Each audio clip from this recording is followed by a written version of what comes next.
Usa ka pagtuo, usa ka tingog, usa ka katawhan.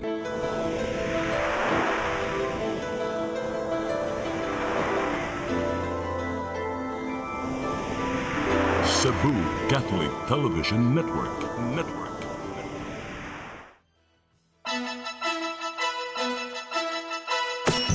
Uluhan sa mga balita sa Sayri 47. Ritual sa Hubo. Mo'y mitak-op sa mga kalihukan sa Fiesta Senior karong tuiga.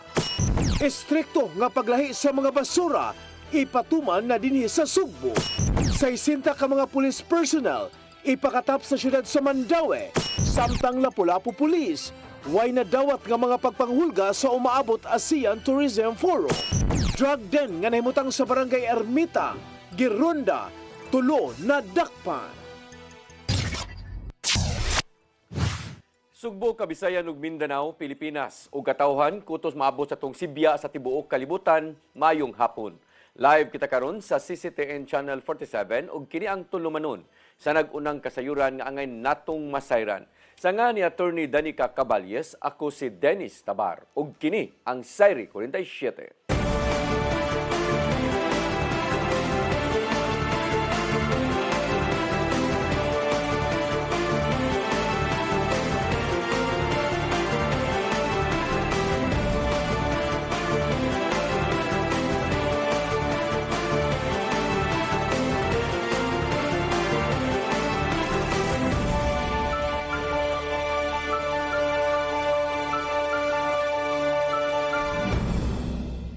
Ug karon sa kumpletong detalye sa atong mga balita, pormal nang gitak-upan ang kalihukan sa ika-461 nga Fiesta Senior pinagi sa ritual nga hubo. Gipahinumduman sa rektor sa Basilica Minore del Santo Niño nga ang deboto nga ipadayon ang pagsangyaw sa ebanghelyo sa Ginoo. Ang kasayuran ihatod ni Gian Navarro. Gisaksihan sa mga deboto ang Santos nga Misa o ritual sa hubo sa imahe ni Senior Santo Niño sulod sa Pilgrim Center sa Basilica Minore del Santo Niño. Kini aron pagtak-op sa mga kalihukan sa ika-461 nga Fiesta Senior. Gipanguluan sa rector sa Basilica Minore del Santo Niño nga si Father Andres Rivera, OSA, ang misa kuyog ang mga paring Agustino dinhi sa Sugbo. Sa iyang wali, gipahinumduman ni Rivera ang mga deboto nga ipadayon ang pagsabwag sa mayang balita sa kaluwasan, bisan og humana ang kapistahan sa balaang bata. Gitawag kita aron makauban kaniya. Ug human sa piyesta, sugdan nato ang pagbuhat nga makapalipay sa atong Dios, ang pagsangyaw ug pagwali sa maayong balita. Ug gamito nato ang Dios nung gahom sa pag-abog sa mga yawa. Sa ritual nga hubo, pakaligoon sa mga pari ang lawas sa Batang Jesus human siya gihubuan siyang nagsidlak nga festival clothes ug iyang mga aksesoris. Samtang nagtukar ang sinulugbit ug giduyugan pa siyang halad nga sayaw, giilisan ang bata ngadto siyang naandang sinina kon regalya. Dayon og taod pagbalik siya mga accessories sama na lang sa kapamanya, baston de mando, globo crucifero ug iyahang korona. Gipanghinaut sa kaparian sa basilika nga bisan pa man og nakailis na ang balaang bata ngadto siyang simpleng sinina, huboon usab sa katawhan ang mga dili maayo o kalibutan-on nga mga binuhatan. Pinasubay kini sa pagsunod sa kung unsa man ang nahimong pagbuot gikan sa kahitasan.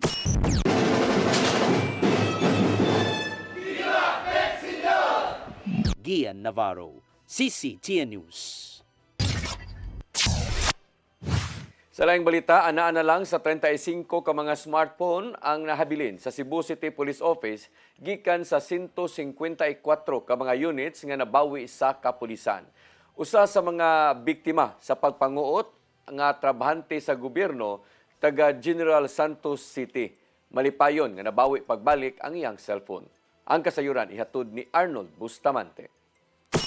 Daghan pa ang namasid nga mga Sugboanon nga katong nabawi sa kapulisan sa sulod sa sugbong nga mga iPhone. Nalakip dito ang ilang cellphone. Apan pipila kanila ang nasubok kay wala nila kini makita. Usa sa mga nalipay ang usa ka kawani sa gobyerno nga taga General Santos City nga igo lang nga may saksi sa sinulog apan sa iya nga pagsulod sa usa ka mall niadto nga Domingo sa hapon nawala na ang iyang cellphone. Mato niya nga misuway pa siya sa pagpangayo og tabang sa security management sa mall nga makita ang mga CCTV camera nga iyang gihulagway nga naara siyang tungod apan nagibaliwa ra siya niini ug giingnan nga wala mag-function ang ilang CCTV. Dinhi na siya nangisog nagpailangan naa siya nagtrabaho sa buhatan sa presidente isip special project ug diha pa nagkarakara sa paglihok ang mga kawani sa mga mall nga masusi ang CCTV ug giingnan lang siya nga pahibawon kung doon na kalambuan.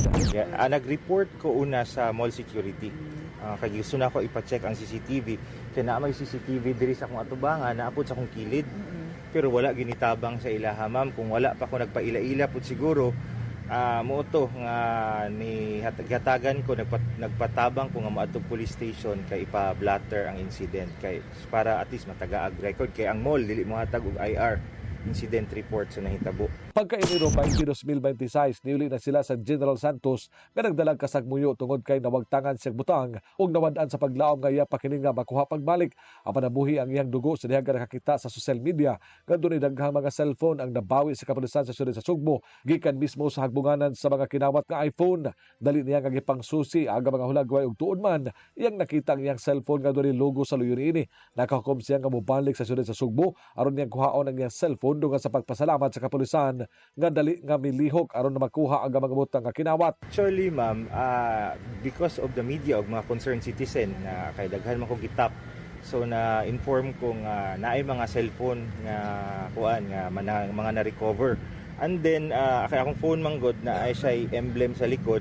That is why na-identify dayon nila. So gipicturean mo to from Jensen nilupad dayon mi diri para mo claim. So nakauli na day kag Jensen? Nakauli na hog Jensen pagka 20. Si Police Lieutenant Colonel Jose Los Baños, Information Officer sa Cebu City Police Office, may butyag nga sa 154 ka mga cellphone nga nabawi, 119 na ang nakuha sa tag-iyan ini ug doon na nalay nahabilin nga 35.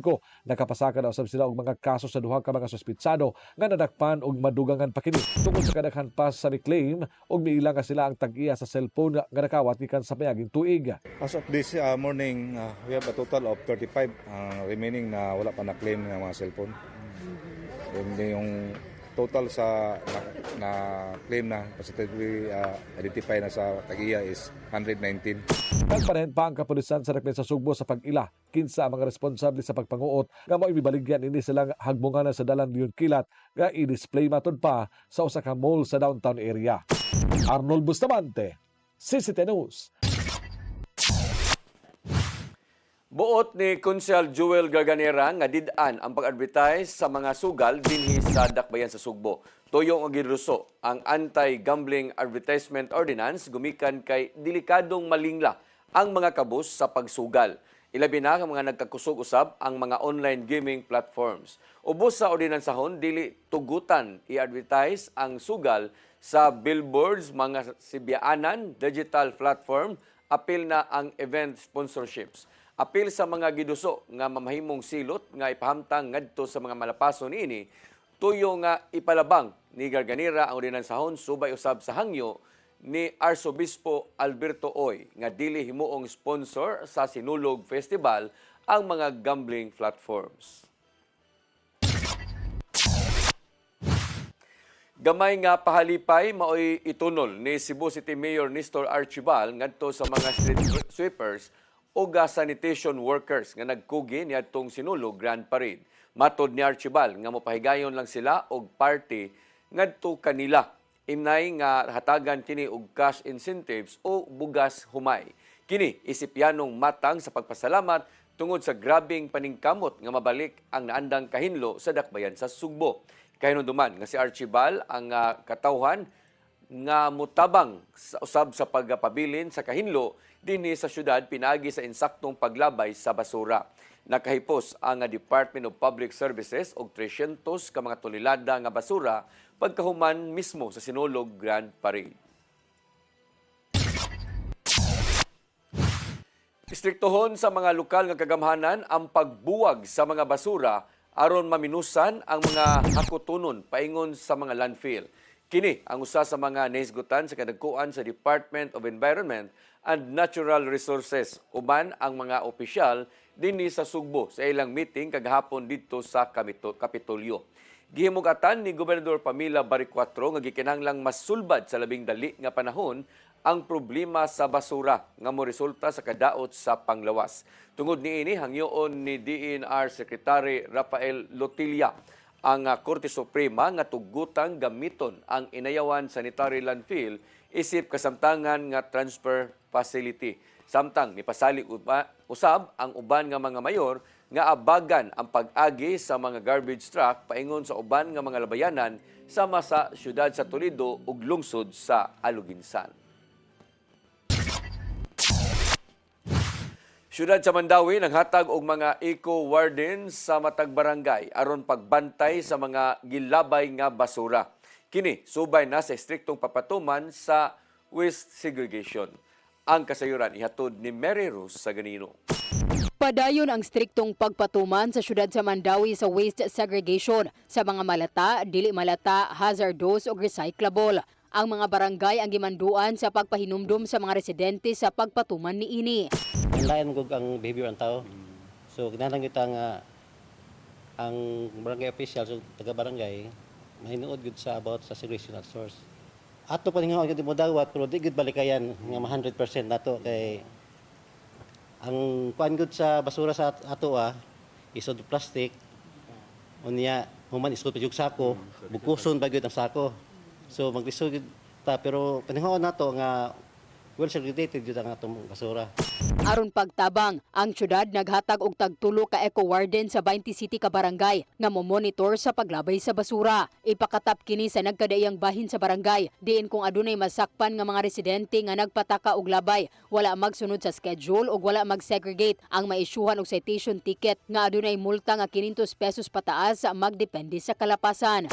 Makatabang din na sila kay while sila mag-grouping, na sila makita nga patag-alaglabay nga unsegregated, pwede na isyuhan. Tagaan yung penalty ang pataka og labay sa basura. Ang atong mga eco-warden, maka-incentive man, basta dagan silang madakpan. No? Kay ang ilang trabaho, ang pag-implement mo sa pagpatumas basura, so dagan silang ma-isyuhan og magpataka og labay. Ang mga eco-warden ang gihire isip job order employees o gikatakdang i-seminar sa Mandawi City Environment and Natural Resources Office kun masenro ang pagpatuman sa waste segregation subay na sa problema sa basura human sa nahitabong landslide sa Binaliw Landfill sa siyudad sa Sugbo. Ang Mandawi nitino og transfer station sa Mandawi Green Learning Park sa Barangay Umapad aron magpadayon ang pagkolekta sa basura. Sa baguhay lang nagkasabot nga mo-hire og hauler aron mohakot sa basura sa siyudad, din ang bayad magdepende sa gibugaton. Mary Rose Sagarino, CCTN News. Mosunod, 60 ka mga police personnel ipakatap sa siyudad sa Mandawi, samtang Lapu-Lapu Police, way na dawat nga mga pagpanghulga sa umaabot ASEAN Tourism Forum. Kana og daghan pa mga balita sa pagbalik sa Sayri 47.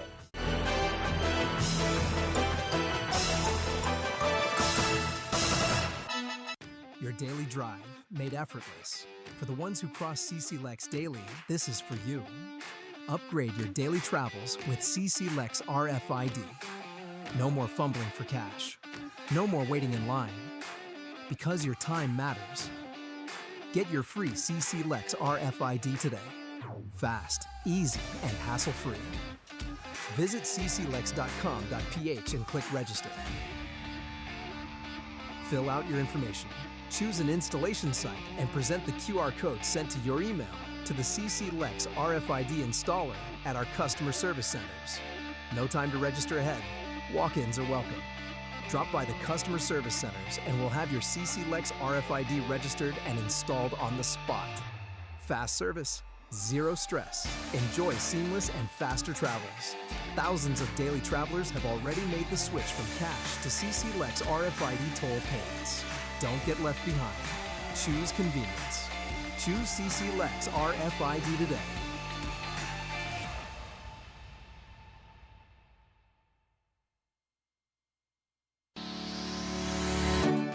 Looking for the best internet deals in Negros Oriental? Field Products Negros is here to bring you fast, reliable, and affordable internet with plans made just for you. For as low as 899 pesos per month, enjoy speeds of 50 Mbps, perfect for streaming, working, or studying from home. Need more speed? No problem. Get 100 Mbps for just 1,199 pesos. 150 Mbps for only 1,499 pesos, or our fastest plan, 400 Mbps for just 2,399 pesos per month. Plus, you can add over 100 cable TV channels to your internet plan for just an additional 100 pesos per month. That's entertainment and lightning fast internet all in one. Enjoy no installation fees and start today with a 1,000 peso customer deposit. Call us now or visit our website to sign up with the Field Products Negros. You get internet that's affordable, reliable, and local. Field Products Negros, bringing you closer, faster. Call us at 0917-631-5240 or visit our website www.fieldproductsnegros.net or our Facebook page, Field Products Dumaguete. Subscribe now.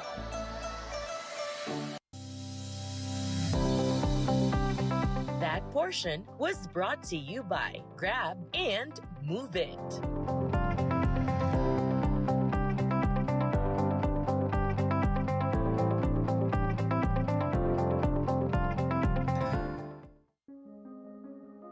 Nangita ka ba og wellness consultation o preventive health support? Ozone po will help, no? So pinapapasok niya kasi po ang oxygen sa cells. So there will be improvement po ng cellular function and reduction. Then your blood are full of oxygen, well saturated with oxygen molecule. There are best outcome. At imano nato ang atong kahimsog pinaagi sa husto nga konsultasyon sa lisensyadong doktor. Some people, they are well versed with nutrition, but for others, they have very little idea of what the basics of nutrition are. Kaya with ozone therapy, makakatulong ito para mag-shrek yung mga tumors natin. Para sa professional consultation o general wellness services, bisitaha ang Ozone Med Wellness Clinic branches sa Davao, Bacolod ug Cebu.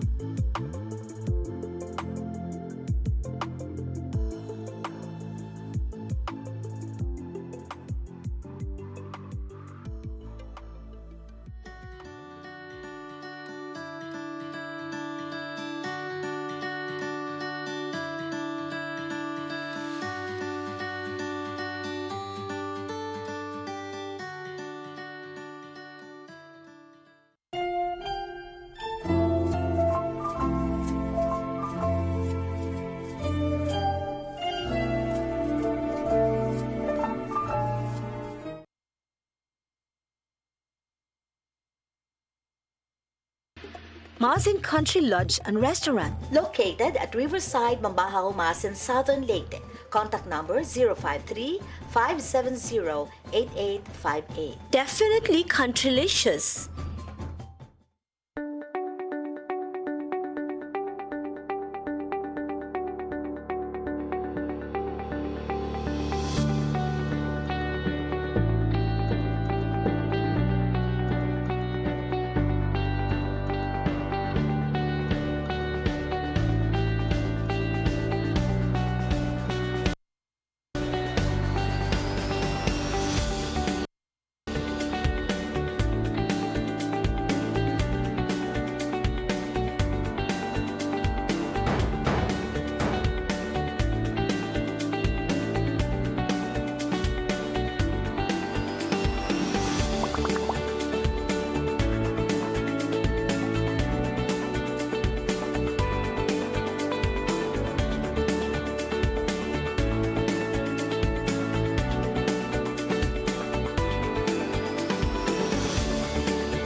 Balik sa atong mga balita, Mandawi City Police Office mopakatap og 60 ka mga personnel atol sa ASEAN Tourism Forum nga ipahigayon sa sunod semana dinhi sa Sugbo. Kini aron pagsiguro nga luwas ang ilang agianan paglabang-labang sa venue.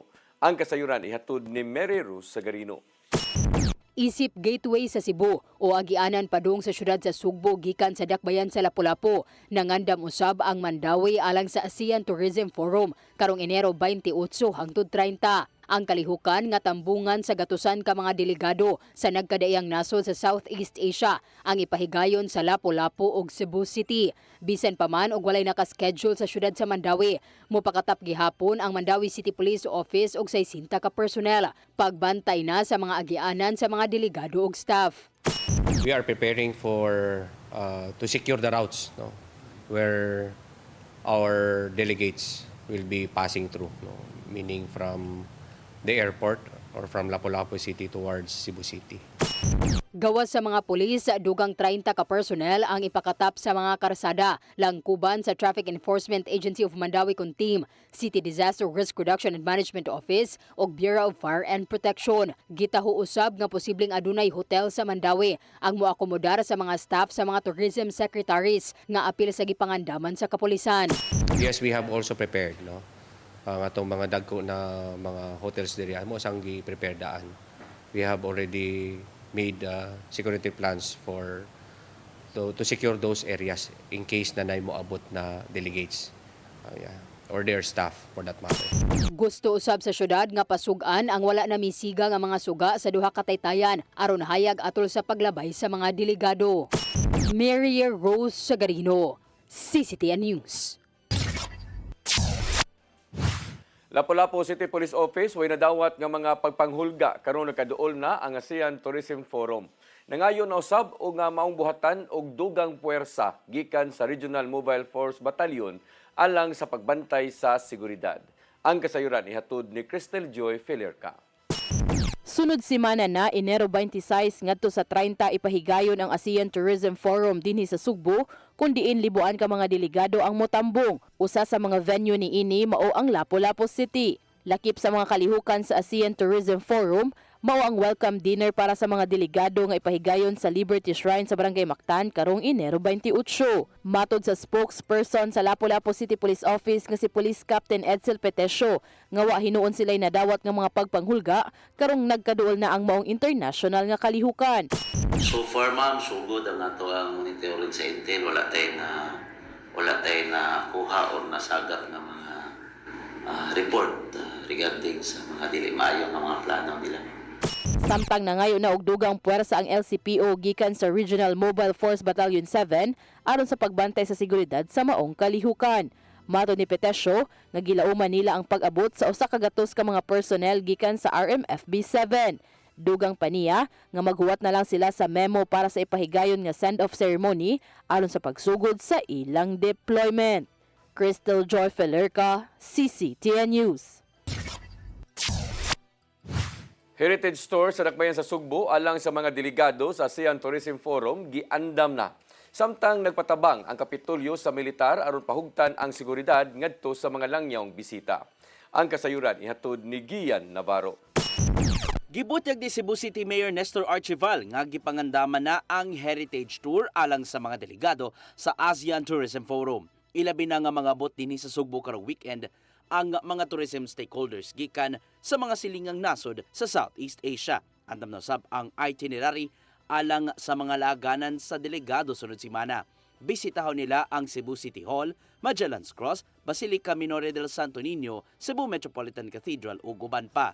Duga pa ni Archival nga igulang gisubay ang kaandam sa mga laganan sanglit gitagadman sa nasudnong kagamhanan ang venue sa maong forum. At the same time, ang katong mga hotel nga asa sila ibutang, wala na taana. So what we're trying to do now is to make the brochure sa tour maulang na. Usa sa kontribusyon sa Cebu Provincial Government mao ang ihatag nga seguridad ngadto sa libuan ka mga bisita. Ato sa pagbisita sa mga sakop sa Philippine Army ngadto sa Kapitolyo, mipasalig sila kang Gobernador Pamela Baricuatro nga magpabilin ang suporta alang sa maong kalihukan. samtang gibutyag di bari 4 nga andam ang ubang hingtungdang ahensya alang sa medical services ngadto sa mga bisita. Oh, I'm pretty sure, but Manila will have a team to look into it. So of course, ang city coordinating ragita with them. I-send off now sa Bureau of Fire Protection 7 ang kapin 400 ka mga kabumbiruhan alang sa ilang pag-deploy. Alang kini sa daling pagresponde kung adunay mga aksidente o ubang trahedyang mutumaw dungan sa ASEAN Tourism Forum. Sumapa sa Regional Director nilang si Fire Chief Superintendent Fred Trajeras Jr. nga nakaredy no sab ama kaymanan sama na lang sa truck sa kabumbiruhan. Kisiguro nila ang tumang kaluwasan sa tanang mga bisita ug malikayan ang dugang pangkahasol atol sa maong dakong kalihukan. We are ready now for any eventualities and we are prepared, but I pray that everything will be smooth as we host this. This is one of a kind, simultaneously the two provinces in the Region 7 are having this hosting of ASEAN, both in Bohol and Cebu. Ian Navarro, CCTN News.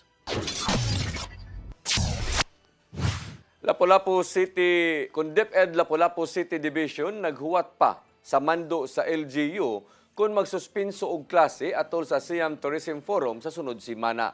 Gitun-an pausab nila kung ang tanan ba nga mga eskwelahan nga way klase o kadto lang maagian sa mga delegado.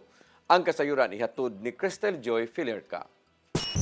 Naghuwat pa ang DepEd Lapu-Lapu City Division sa mando gikan sa lokal nga kagamhanan kung isuspenso ba ang face-to-face classes sa dakbayan sunod semana subay sa pagpahigayon sa ASEAN Tourism Forum. Mato ni Dr. Ronald Ferrer, ang Assistant Schools Division Superintendent, nga sa pagkakaron, padayon pa silang nakig-alayon sa LGU ug kung gikinahanglan man ang pagsuspenso sa klase, tugutan kini sa DepEd Lapu-Lapu. Depende sa recommendation sa local government, but if there are concerns on the traffic or the security perhaps of the delegates, then I think the schools division would probably recommend for the suspension of face-to-face classes, pero i-shift ra pa nato siya modular aron wala tayong ma-left out nga mga classes.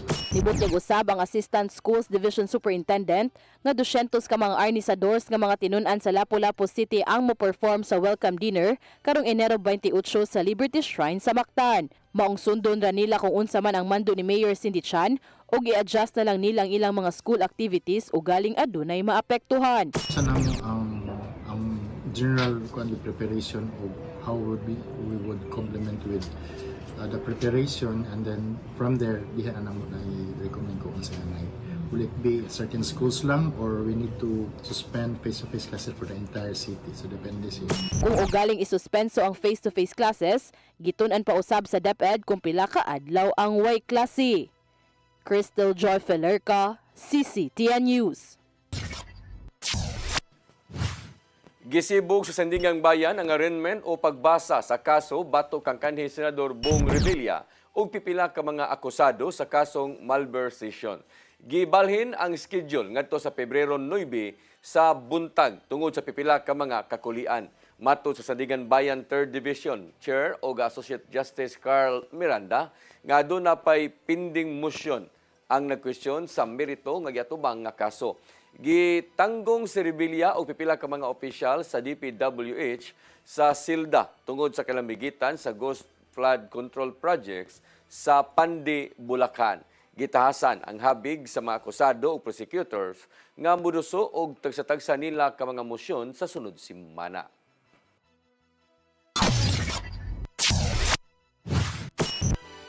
Mosunod, drug den nga nahimutang sa Barangay Ermita, Gironda, tulo na dakpan. Kana og daghan pa mga balita sa pagbalik sa Sayre 47.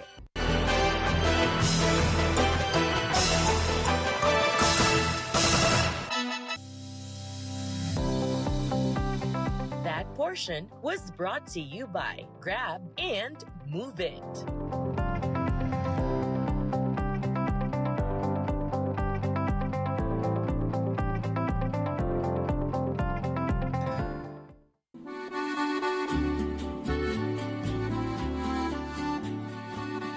If you love the beautiful Italian furniture you are surrounded when you travel in Italy or anywhere in Europe, now you can find already in the Philippines with our different branches in Luzon, Visayas, and Mindanao from the multi-awarded Italian export furniture manufacturer based in Cebu. You can visit our showrooms in SM Limery, SM Lipa Batangas, Quimpo Boulevard, Davao City, SM Mind Pro, Zamboanga, SM Seaside Cebu, Limkitcay, Cagayan de Oro, North Reclamation Cebu, Banilad Cebu, and other showrooms nationwide. You can have the best Italian quality designs and finishing of your dreams. Giardini del Sole. You will forget the price, but our quality will stay with you forever. Our Cebu Banilad showroom is located at Governor Cuenco Avenue, Barangay Kasambagan, Cebu City. SM Seaside Showroom, 2nd floor, City Wing, SM Seaside, Cebu City. Visit our Facebook and Instagram pages for more information or visit our website at www.giardinifurniture.com. Giardini del Sole.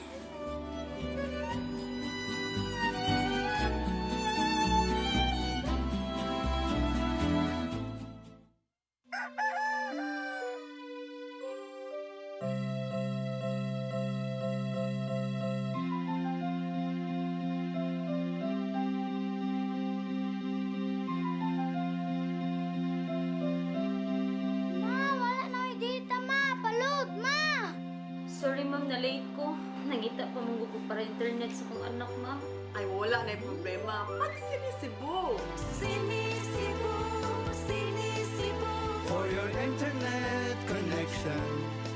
And for the signal of your cable TV.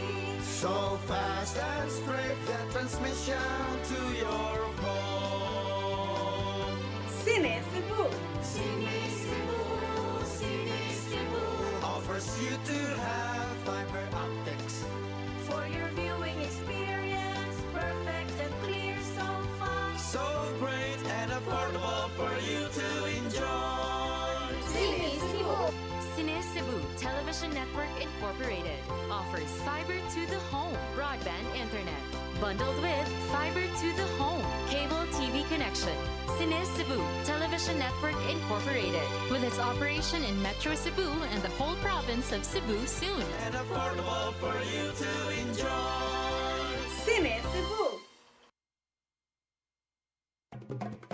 The CCTN Sinulog 2026 live coverage is brought to you by FiberNet Broadband Incorporated, CC Lex, Uncle Tom's Cabin Hotel, Giardini del Sole, Ozone Med Wellness Clinic, Form and Function Corrective Chiropractic, Sixto and Bening Meat Store, Comcare Diagnostic and Medical Clinic, Fairchild Cebu Community Multipurpose Cooperative, Maasin Country Lodge, Chilen's Chicharon, Lourdes Food Products and Catering Services, Oasis Cash Express and Lending Corporation, Tuding's Homemade Food Product, Viva Pit Senor!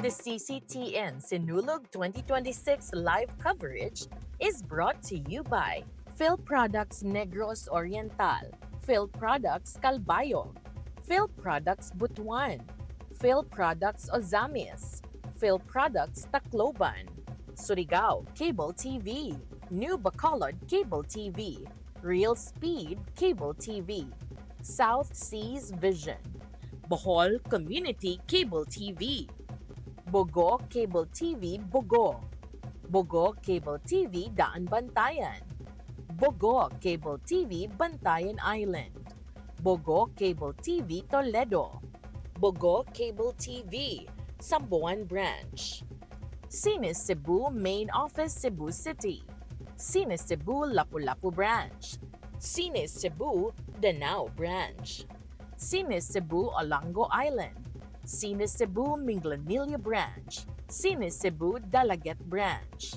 Cine Cebu Alcantara Branch, Cine Cebu Samboan Branch, Cine Cebu Lamak Branch, Cine Cebu Balamban Branch. Viva Pit Senor!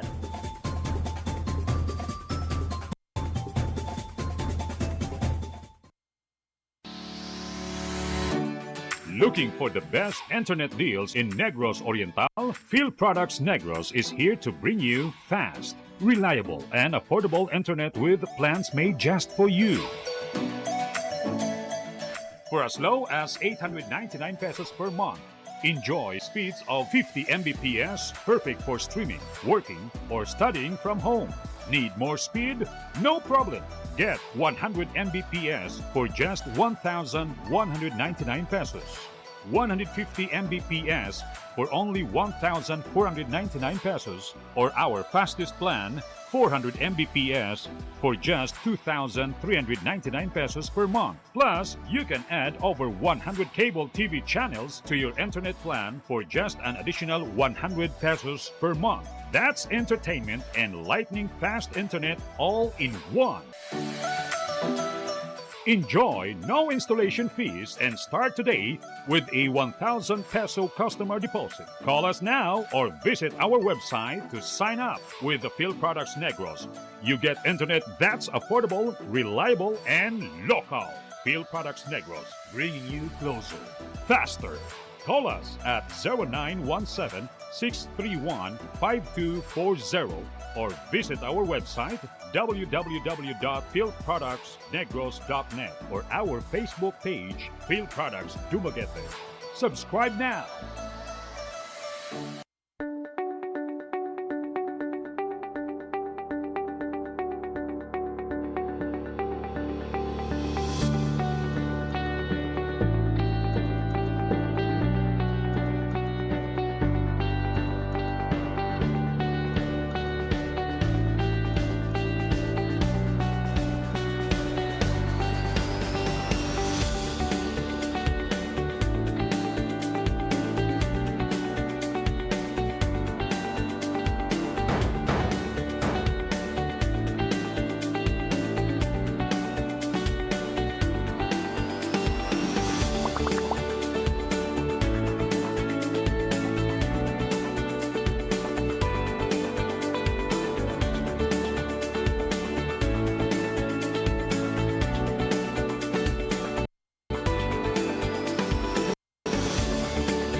Your daily drive made effortless.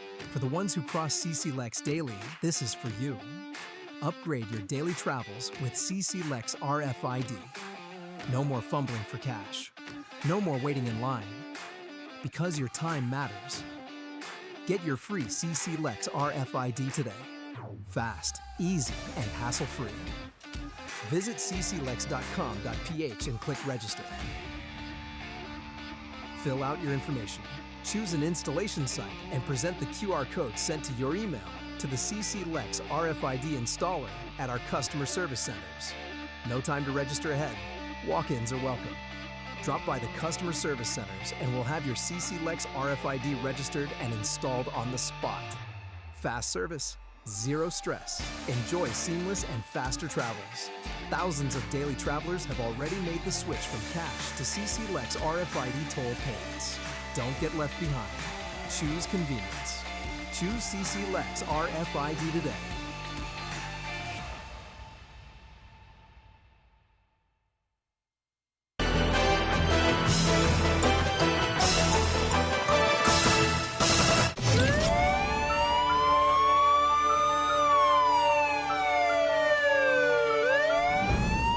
Balik sa ato mga balita, drug den nga nahimutang sa Barangay Ermita, syudad sa Sugbo, girunda sa PDEA 7. Tulo ang nadakpan, apil na ang usa ka gwardiya. Ang kasayuran ihatod ni Arnold Bustamante. Drug den nga nabutang sa sitio Panagdait, Barangay Ermita sa syudad sa Sugbo ang girunda sa mga sakop sa Philippine Drug Enforcement Agency Regional Special Enforcement Team uban sa Carbon Police Station alas 4:10 kagahapon. Si PDEA 7 Director Joel Plaza bila sa target nga may nagpadagan sa drug den nga si alias Junjun, 31 anyos, kargador nga nagpuyo sa mga lugar. Lagip sa nadakpan ang duha ka mga lalaki nga naatlan nga naghingos og shabu sa sulod sa drug den nga silang alias Roger, 38 anyos, gwardya nga taga Pardo, ug alias KJ 34 anyos waiter, taga-Tisa sa Dakbayn, Sugbo. Nasakmit sa mga operatiba ang 11 kapakiti sa gituwang shabu nga motimbang sa 11 gramos nga doon estimated average market value nga 74,800 pesos by bus money o gumang drug paraphernalia. Ang mga ebidensya giduso na sa PDEA-7 Regional Office Laboratory alang sa himuon nga chemical analysis samtang ang mga suspitsado gibalhog na sa PDEA-7 Custodial Facility. Mato ni Lea Alcantara, information officer sa PDEA-7, nga usa ka buwan gipaubos sa case build-up ang mga drug den, human makadawat og impormasyon gikan sa usa ka confidential informant. Gikan makabarigya ang suspitsado nga si Junjun og 30 gramos nga siya bumatag semana gikan sa iyang supplier. Si alias Junjun nadakpa na sa kaso gihapon sa illegal nga drugas niadtong 2014 apan na nakagawas ra og ubos pa sa probation. Arnold Bustamante, CCTV News. Mandawi City Mayor Jonky Uwano o Barangay Kagawad sa Compostela gikasuhan sa Ombudsman Visayas. Gumikan kini sa pagtudlo sa duha ka mga barangay officials isip staff diha sa Mandawi City Hall. Ang kasayuran ihatod ni Gian Navarro. May pasaka og kaso ang radio commentator nga si Edward Ligas. Batok nila nga Mandawi City Mayor Jonky Uwano o Konsehal Ian Negrido Arioja gikan sa Barangay Poblasyon, lungsod sa Compostela ngadto na sa Ombudsman Visayas karong adlaw. Giduso ang reklamong kalapasan sa Anti-Graft and Corrupt Practices Act, Revised Penal Code, Grave Misconduct o Conduct Prejudicial to the Best Interest of Service o sa Local Government Code. Gumikan kini sa giingong pagtudlo ni Uwano sa duha ka mga barangay officials isip mga staff sa Mandawi City Hall. Nasuta ni Ligas nga gi-hire sa mayor ang maong mga opisyal isip accounting specialist o executive assistant base sa nakuang kontrata. Tigdawatan ang mga barangay officials og sweldo nga mokabat gikan sa 20,000 hangtod sa 21,000 pesos kada buwan isip contract of service workers. Dako ang pagtuon ni Ligas nga ligo na maong pasangil human gikumpirmar pinaagi sa Department of Interior and Local Government nga incumbent officials di ay ang duha ka mga opisyal. If you are government officials, you are prohibited to accept a double compensation. In the case of Rinilin Di Guzman Castro and Ian Adrioja, nagdawat ni sila monthly sa nga sweldo gikan sa City Government of Mandawi. Gitataw ni Ligas nga walay politiko nagpaluyo sa mga reklamo o gibuhat kini isip tigbayad og buhis. Gumikan sa mga pasangil, nakita sa reklamante nga mahimong ipaubos sa preventive suspension ang maong mga opisyal.